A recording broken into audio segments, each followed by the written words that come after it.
Kamusta kayong lahat, mga palangga kong tunay? For today's ganapings ng aming buhay, ito ngayong araw na bumili nga si Jusawa ng kanyang bagong cellphone. Ang cellphone niya kasi ay 5 taon na din sa kanya at medyo mahina na nga. Mahina na rin sumagap ng signal at saka yung likod ng kanyang lumang cellphone ay natatanggal na din. Kaya naisipan nga niyang bumili ng panibagong cellphone at reward niya din sa kanyang sarili. Pero ilang beses nga niyang pinag-isipan yan bago siya bumili. At tinatanong niya din ako kung papayag ba ako na bibili siya ng bagong cellphone. Si Jusawa kasi mga langga, kapag meron siyang plano, kailangan kasama ako. Kung hindi ako papayag ay hindi niya rin gagawin. Sa bawat plano at desisyon niya o meron siyang planong gagawin ay kasama ako lagi. Kumbaga hindi siya gumagawa ng desisyon o plano na hindi ako kasama.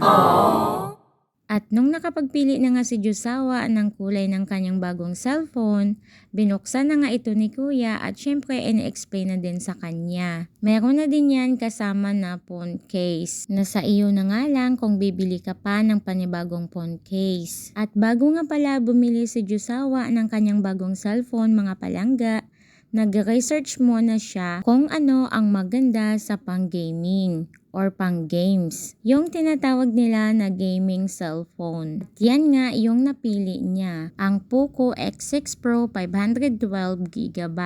Bali nag-antay pa nga kami dyan hanggang 1 PM gawa ng wala ngang stocks ang 512GB nila. Nung unang punta nga namin dyan sa store, ang kanilang available ay 258 lang.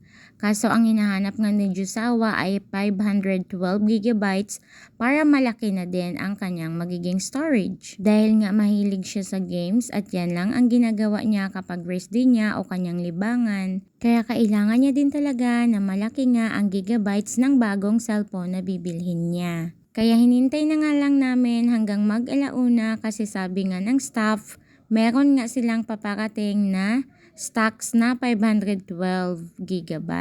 Pasensya na mga palangga kong tunay, medyo malat ang aking boses for today's video. Walang mapaglagyan ang saya ni Jusawa sa mga oras na yan. Dahil nga magkakaroon na siya ng bagong cellphone. Yung inipon nga namin mga palangga, yan yung pinangbili niya ng bagong cellphone. At yung natira ay itinabi ko ulit kung gaano nga siya kasaya at excited nung pagkabili namin ng cellphone niya. Pagkalipas nga ng 2 buwan na gamit-gamit niya yan, ay napalitan nga ng sobrang napakalungkot. Binigyan nga kami ng trauma, binigyan kami ng malaking lesson learned sa buhay. Sa mga matatagal nang nakasubaybay sa amin o nanonood sa aming mga video, at updated sa ganapings ng aming buhay, ang nangyari nga mga palangga, yung cellphone na yan ay nawala. 2 months pa lang after ng pagkabili namin, ay nawala na yung cellphone na yan mga palangga. Naiwan kasi ni Jusawa sa arcade kung saan kami naglalaro. At nung binalikan nga namin ay wala na. 5 minutes lang kami mga langga na nakaalis sa arcade kung saan kami naglalaro. Pagbalik na namin ay wala na yung cellphone. Yung nakakuha mga palangga ay hindi binalik sa staff ng arcade. Dumaan muna kami sa proseso bago nga nila ipinakita sa amin ang CCTV footage. Kumuha muna kami ng police report bago nga ipinakita sa amin ang CCTV footage. At nung napagbigyan na nga kami na makita ang CCTV footage nila, ang nakita nga namin doon na kumuha ay magpamilya o mag-anak. Yung kasunod nga namin na maglaro doon kung saan kami naglalaro, hindi ngayon ang kumuha. Yung sumunod nga doon sa kanila, yung magpamilya, yun ang kumuha. Bali yung nanay yung dumampot ng cellphone na yan. Pagkatapos, nag-umpukan muna yung mga anak. Kumbaga, strategy nila para makuberan ang CCTV. Pero sa unang anggulo, nakita talaga na yung nanay yung dumampot. Pagkatapos nga nilang makuberan yung CCTV, binigay na nga doon sa tatay. Cover means nag-umpukan nga sila mga palangga para hindi masyado makita sa CCTV. Yung alaala nga na naiwan sa amin ay trauma. Charis. Bali yung freebies lang mga palangga na power bank at saka yung charger nandito pa. Yung box at saka yung resibo na itapon ko na. Masasabi kong trauma mga palangga kasi sa ngayon hindi na talaga kami naglalaro doon sa arcade. At lesson learned naman dahil sa ngayon every time na lalabas kami, laging nasa bag na yung aming cellphone. Yung cellphone na yan mga palangga hindi na talaga naibalik sa amin.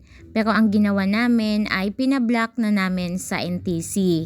At na-block na yan mga palangga, ibig sabihin hindi na rin yan magagamit nung kumuha. Para fair mga palangga, pinablock na namin siya para hindi rin nila mapakinabangan. Kasi yun ang deserve nila. Charis. Ano guys, i-unbox na natin ang aking nabili po X6 Pro. Poco. Ito guys, ay napili ko ay pang pang gaming. Ito guys, nandito yung Nakasama boss. ito guys, nandito yung ating case. Bali siya yung Ibaba mo. jelly case yan, malambot siya. Nandito na rin yung pantanggal ng SIM card, yung pin. Tapos ito yung mga manual. Bali ito na guys yung cellphone niya. Bali may tatlong kulay siya, yung kulay itim, kulay gray at saka kulay dilaw. Ito kulay dilaw siya guys. Bali napili ko yung kulay dilaw.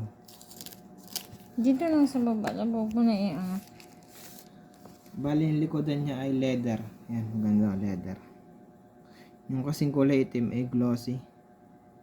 Saka yung kulay gray. Glossy naman yung kanya.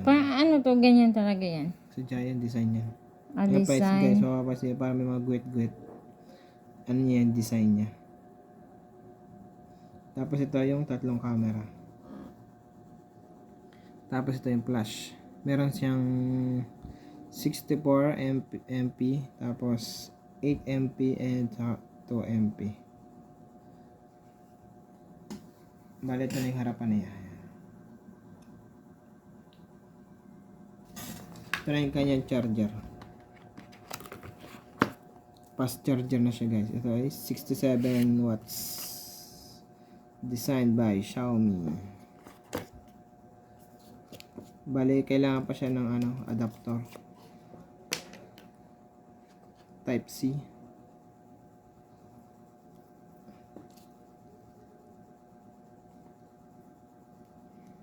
Bali, meron din siyang guys na freebies.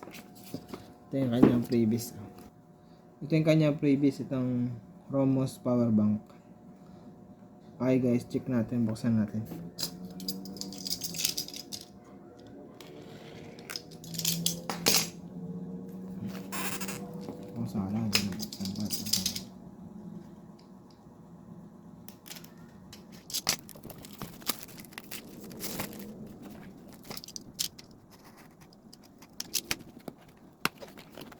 Sana guys, maliit lang siya.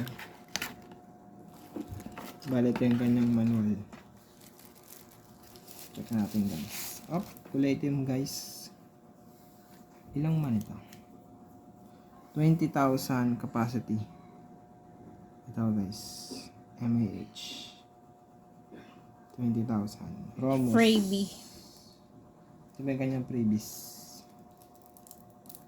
Okay na din siya. May maagamit na kami na pan-charge. Pag halimbawa brown out, pag in-open niya siya, bali ito yung kung saan yung bar niya. 25. Meron siya 25%, 50%, 75% at saka yung 100% niya. Bali dito sa kabila ay yung niya, yung charger niya. Kaso guys, hindi po siya hindi siya type C. Ayan. Wala siyang kasamang charger. Wala siya guys kasamang charger. Ngayong taon nga sinubo kami ng ilang beses. Pero ganun pa man, tuloy pa rin ang buhay. Sa buhay hindi talaga natin maiwasan na makaranas ng mga pagsubok. Hindi natin maiiwasan yan. Pero sa bawat pagsubok at hamon na darating, piliin nating lumaban palagi. May kanya-kanya tayong hamon o pagsubok sa buhay. Depende sa sitwasyon mga palangga. Pero sabi ko nga, kahit anong pagsubok man ang hinaharap mo sa ngayon, alam kong malalampasan mo yan. Ipasa Diyos mo na lang ang lahat, huwag kalimutan na palaging mag-pray at lumapit kay Lord dahil siya ang makakatulong sa ating lahat. Naniniwala ako na ang malaking halaga na nawala sa amin ay ipinalitan naman ni Lord ng malaking blessings. 20,000 mga palangga ay malaking halaga na. Pero okay lang yun mga palangga kasi bawing-bawi naman na ni Diyosawa. O siya mga palangga, hanggang dito na lang muna ang ating video for today. Maraming salamat sa inyong walang sawang pagsuporta at panonood sa aming mga video. Hanggang sa muli mga palangga. Huwag kalimutan na gumawa ng mabuti sa ating kapwa. Piliin palagi ang kabutihan kaysa sa kasamaan. Yan lang mga palangga, hanggang sa muli. Bye!